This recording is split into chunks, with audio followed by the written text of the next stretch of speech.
Pengadil memang berat sebelah, nampak sangat okey. Pertama sekali bila kad merah dilayangkan kepada pemain Indonesia. Terang lagi kan bersuluh betapa berat sebelahnya. Pero quando se habla de seleção brasileira, se habla de Roberto Firmino. Assalamualaikum warahmatullahi wabarakatuh. Halo semuanya dimanapun berada, jumpa lagi bersama saya Mbah Dul Channel. Saya ucapkan selamat datang yang baru menemukan dan baru bergabung ke channel ini, dan saya ucapkan terima kasih yang sudah mensupport dan mendukung channel ini. Semoga teman-teman semua selalu dalam keadaan sehat, selalu baik-baik saja. Semoga dipermudah dan diperlancar urusannya dan aktivitasnya, dan semoga selalu dalam lindungan yang maha kuasa. Teman-teman, di sini ada cuplikan video dari penggemar sepak bola asal Malaysia dan pemain sepak bola yaitu Roberto Carlos terkait pertandingan sepak bola Indonesia melawan Qatar di acara Piala Asia U23 tahun 2024 ini. Yuk teman-teman, untuk mengetahui apa komentar dia, yuk kita simak video ini sampai habis. Oke yuk.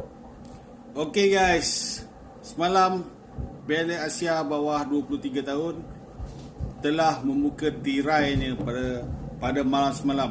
Okey, dua game aku tengok semalam, Australia lawan Jordan dan juga Indonesia bertemu dengan Qatar, tuan rumah untuk kejohanan kali ini. Apa yang menarik perhatian aku adalah di antara Indonesia dan juga Qatar, negara jiran kita, Indonesia. Dalam perlawanan tu pada awalnya bagi aku satu perlawanan yang menarik, yang cantik, yang laju, yang bagus telah disajikan oleh kedua-dua pasukan tau. Tapi sehinggalah ke minit yang penghabisan pada separuh masa pertama, penalti dah diberikan kepada pasukan Qatar. Bagi aku penalti itu antara 50-50 lah, sama ada layak penalti ataupun tidak. Sebab kalau tengok daripada video VAR tu memang ada sedikit kekasaran, tapi bagi aku soft punya pelanggaran pada masa tu lah kan. So Qatar dapat penalti. Tapi semuanya berubah tau pada separuh masa kedua.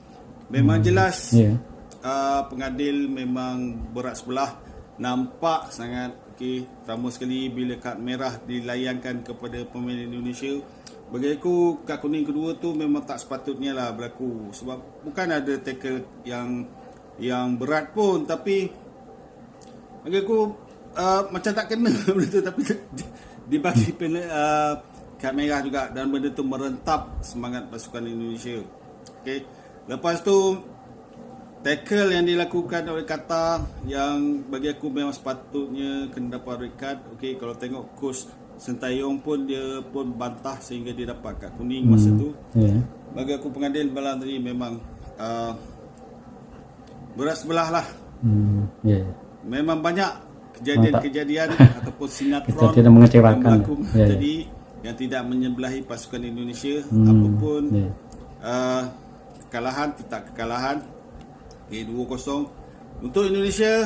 Comeback balik untuk perlawanan kedua, akan bertemu dengan Australia. Aku tengok Australia main semalam pun tak adalah bagus sangat pun. Boleh challenge. Dan apa yang berlaku pada Indonesia ni sebenarnya dah berlaku dekat Malaysia masa friendly yang baru-baru ni. Sama juga dicurangi oleh pengadil ataupun dalam bahasa Indonesia dia wasit telah mencurangi perlawanan Malaysia bilangnya kita pengadil. Kita Malaysia dan Indonesia sama nasib dia. Itulah dia.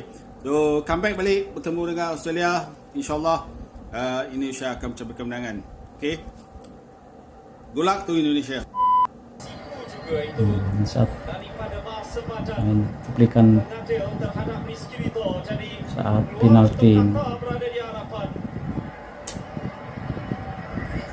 Indonesia yang memberikan saingan yang cukup hebat sepanjang babak pertama, mungkin akan menyaksikan mereka ketinggalan apabila Khalid Ali Sabah yang akan mengambil sepakan penalti ini. 5 minit tambahan masa dalam separuh masa yang pertama. Khalid Ali Sabah, pemain Al-Wakrah berusia 20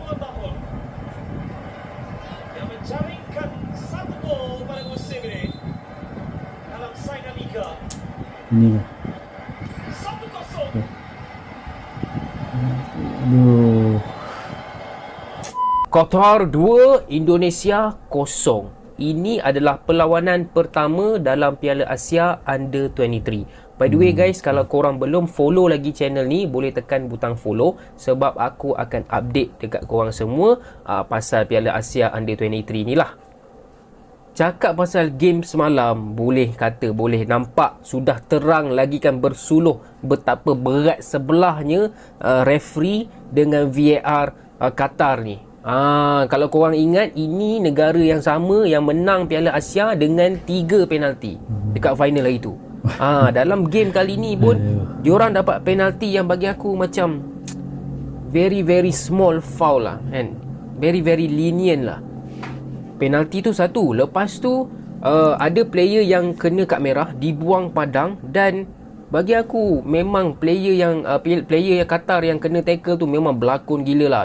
Kau boleh menang lah Oscar, K-drama award semua, kau boleh menang lah dengan lakonan kau tu. Memang power lah aku cakap kau boleh pergi jauh lah dalam lakonan. Dalam bola sepak aku tak tahulah, tapi memang guys, memang nampak berat sebelah gila game malam semalam. So Indonesia terpaksa berpuas hati dengan kekalahan 2-0. Fans Indonesia, bagi pendapat korang pasal benda ni. Alright, itu saja. Assalamualaikum. Dia merasa kecewa karena wasit atau pengadil berat sebelah. Dia memihak ke pemain Qatar sehingga Indonesia kalah 0-2. Yuk kita simak komentar yang dilontarkan oleh Roberto Carlos.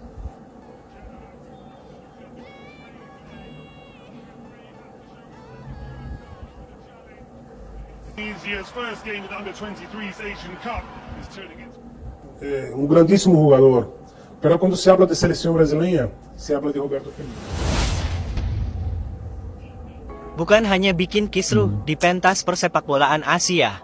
Aksi curang tuan rumah Qatar yang terindikasi menyogok wasit di Piala Asia U23 juga menuai sorotan dari legenda sepak bola dunia, Roberto Carlos. Carlos yang kebetulan menonton langsung laga tersebut tampak geleng-geleng melihat aksi curang wasit, terutama saat Ivar Jenner mendapat kartu merah. Seusai laga, Carlos yang dihubungi wartawan langsung menyatakan kekecewaannya atas kepemimpinan wasit Nasrullah Kabirov. Menurut Carlos, aksi culasnya itu menciderai nama baik para wasit di Asia. Saya mendapat undangan dari Bapak Erik untuk menonton laga Indonesia versus Qatar. Saya menikmati pertandingan itu, tapi saya perlu mengatakan saya kecewa dengan kepemimpinan wasit, ujar Roberto Carlos. Menurut saya, Indonesia setidaknya 3 kali dicurangi di laga tersebut, tambah Carlos. Sementara itu, media ternama asal Inggris, ESPN, menyoroti keputusan buruk wasit Nasrullah Kabirov saat timnas Indonesia U23 takluk 0-2 dari Qatar pada matchday pertama grup A Piala Asia U20 2024. Hal yang paling menjadi sorotan dan kecaman juga berkaitan dengan insiden yang melibatkan Ivar Jenner pada awal babak kedua. Pemain Jong Utrecht itu dianggap melakukan kesalahan fatal dengan melanggar pemain Qatar Saif-Eldin Hassan sehingga berbuah kartu kuning kedua. ESPN menilai duel Ivar dan Hassan masih 50-50. Meski Hassan lantas terlihat begitu kesakitan. Setelah momen di mana sepertinya hanya tendangan bebas yang akan diberikan, Kabirov kemudian merogoh sakunya dan memberikan kartu kuning kedua kepada Jenner. Ini membuat sang pemain kembali ke ruang ganti karena menerima kartu merah hanya 30 detik setelah ia keluar dari ruang ganti setelah jeda babak pertama, tulis ESPN. Reaksi Hassan seolah menunjukkan bahwa dia telah dilanggar oleh Jenner, tetapi tayangan ulang menunjukkan hanya ada sedikit kontak, ia hanya pura-pura sakit. Keputusan buruk Kabirov sudah direspons oleh PSSI.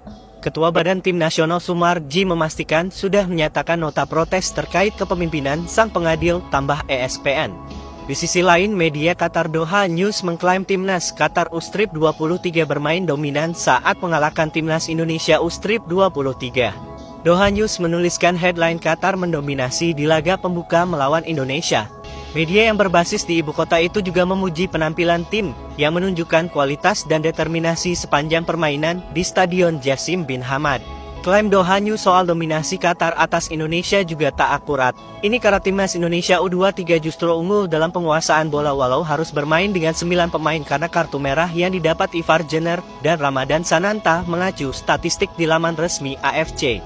Jumlah operan yang dilakukan timnas Indonesia U23 pun jauh lebih banyak. Total ada 393 operan yang dilakukan berbanding 302 yang dilakukan oleh Qatar. Menurut Mimin sendiri, timnas Indonesia U23 sejatinya unggul segalanya atas Qatar.